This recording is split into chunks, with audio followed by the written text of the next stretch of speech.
நாம் வாழுகின்ற இந்த நாட்களிலே நாம் கேட்கும் அல்லது படிக்கும் சில செய்திகள் நம்மை நிலைகுலைய வைக்கின்றன.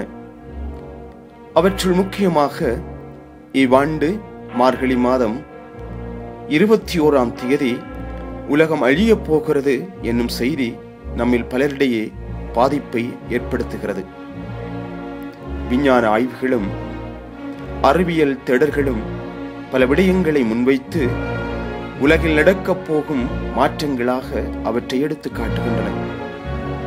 இவற்றுள் திருவிவிலியத்தில் உள்ள ஆண்டவர் இயேசுவின் இறுதிக்கால நிகழ்வுகள் பற்றிய அருளுரைகளையும் ஆதாரமாக முன்வைத்து நிற்கின்றன. மார்க் எழுதிய நற்செய்தியிலிருந்து வாசகம். அந்நாட்களில் அவ்வேதனைகளுக்கு பிறகு கதிரவன் இருண்டுவிடும், நிலா ஒளி கொடாது, விண்மீன்கள் வானத்திலிருந்து விழுந்த வண்ணம் இருக்கும், வான்வெளி கோள்கள் அதிரும். அப்போது மிகுந்த வல்லமையோடும் மாட்சியோடும் மானிட மகன் மேகங்கள் மீது வருவதை காண்பார்கள். பின்பு அவர் வானதுதரை அனுப்பி அவர்கள் மண்ணுலகில் ஒரு கோடியிலிருந்து விண்ணுலகில் மறு கோடி வரை 4 திசைகளிலிருந்தும் தேர்ந்து கொள்ளப்பட்டவர்களை கூட்டிச் சேர்ப்பார். அத்திமரத்திலிருந்து ஓர் உண்மையை கற்றுக்கொள்ளுங்கள். அதன் கிளைகள் தளிர்த்து இலைகள் தோன்றும் போது கோடைக்காலம் நெருங்கி வந்துவிட்டது என நீங்கள் அறிந்து கொள்ளுகிறீர்கள். அவ்வாறே இவை நிகழ்வதை காணும்போது மானிட மகன் கதவை நெருங்கி வந்துவிட்டார் என்பதை நீங்கள் அறிந்து கொள்ளுங்கள். இவை அனைத்தும் நிகழும் வரை இத்தலைமுறை ஒளிந்து போகாது என உறுதியாக உங்களுக்கு சொல்கிறேன். விண்ணும் மண்ணும் ஒளிந்து போகும், ஆனால் என் வார்த்தைகள் ஒளியவே மாட்டா. ஆனால் அந்த நாளையும் வேளையையும் பற்றி தந்தைக்கு தவிர வேறு எவருக்கும் தெரியாது, விண்ணுலகில் உள்ள தூதருக்கோ மனுமகனுக்கோ கூட தெரியாது. இவ்வேளையில் நாம் ஒன்றை மாத்திரம் நம் மனதில் ஆழமாக இருத்திக் கொள்ள வேண்டும். அதாவது, இவையெல்லாம் நமது விசுவாசத்திற்கு ஒரு பெரும் சவாலாக அமைகின்றன. எனவே நாம் இந்த நாட்களில் என்ன செய்ய வேண்டும்?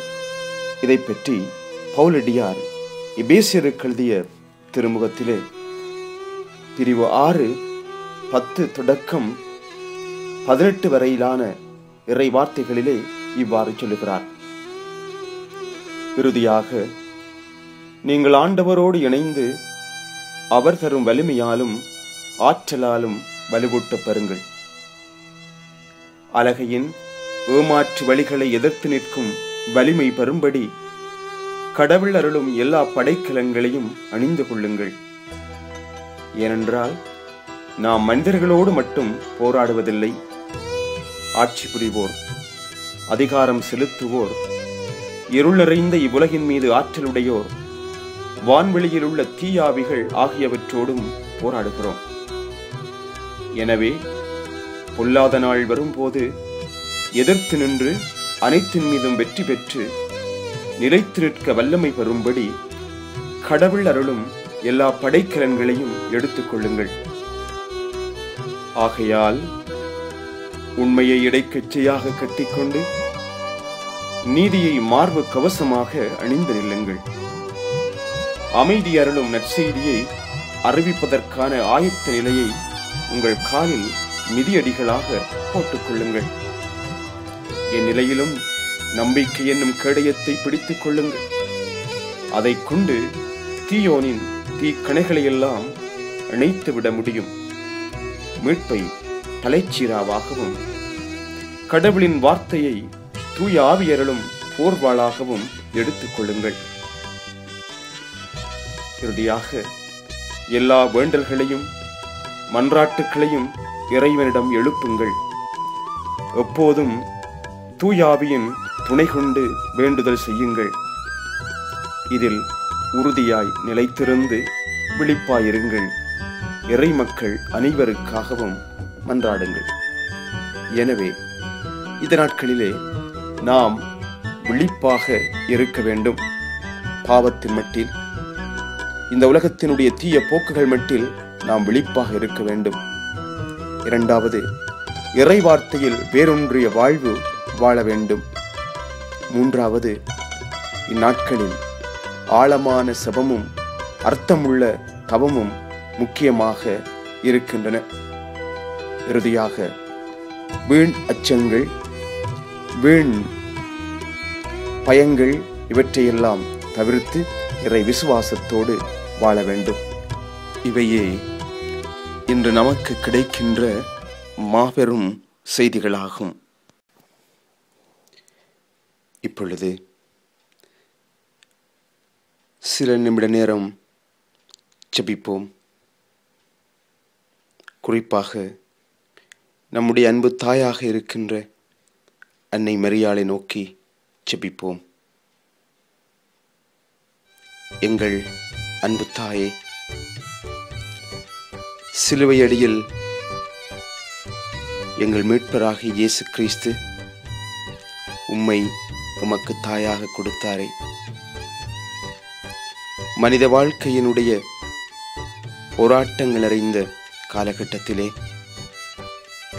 அம்மா தாயே, நீர் இரட்சகியாக வந்து பல தடவைகளிலே பேரழிவிலிருந்து இந்த மனித வர்க்கத்தை காத்திருக்கின்றீர். கானாவூர் திருமணத்திலே குறைவு ஏற்பட்ட பொழுது உம்முடைய திருமகனாரிடம் பரிந்து பேசி நிறைவை பெற்றுக் கொடுத்தீர்.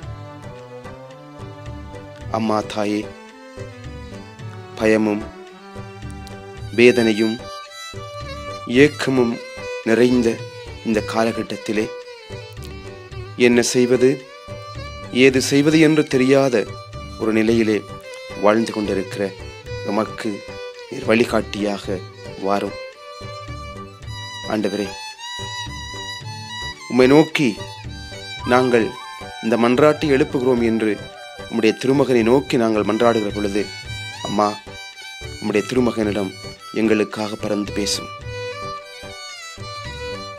தாயே, இந்த இக்கட்டான காலகட்டத்திலே எங்கள் ஒவ்வொருவரையும் காப்பாற்றி உம்முடைய திருமகனாருடைய வழியிலே செல்ல அவர் சொல்லுவதெல்லாம் செய்யுங்கள் என்று நீர் எமக்கு சுட்டி காட்டுகின்ற வழிகளை பின்பற்ற ஞானத்தை தாரும். அருள் நிறைந்த மரியாயே வாழ்க, கர்த்தருமுடனே பெண்களுக்குள்ளே ஆசிர்வதிக்கப்பட்டவள் நீரே. உம்முடைய திருவயிற்றின் கனியாகிய இயேசுவும் ஆசிர்வதிக்கப்பட்டவரே. அச்செஸ்ட மரியாயே, சர்வேசனுடைய மாதாவே, பாவிகளாயிருக்கிற எங்களுக்காக இப்பொழுதும் எங்கள் மரண நேரத்திலும் வேண்டிக் கொள்ளும். ஆமேன்.